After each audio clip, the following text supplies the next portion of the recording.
Ano, pastdagi qo'shnimiz Nigor bor-ku. Xo'sh. O'sha eriga xiyonat qilayotgan ekan. Tushunmadim. Nimaga paket tashlab yubordingiz? Men hayron bo'ldim. Nima siz hayron bo'lsangiz paketlarni tashlab yuborasizmi?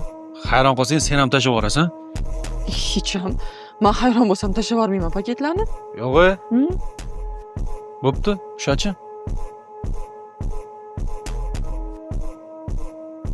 O'sha qo'shnimiz Nigor bor-ku, men bilan yuradi. Nima? Ne tashlab yubording? Ana, sen ham hayron bo'lsang tashlab yuborar ekansan-ku. Yo, siz to'xtang, gap aylantirmang. Nigor men bilan yuradi dedingizmi? Seni hayron qoldirish uchun aytdim. Yo'q, to'xtang. Nigor men bilan yuradi dedingizmi? Bu meni fukusimda emas. Seni hayron qoldirish uchun aytdim. Yur. Aniqmi?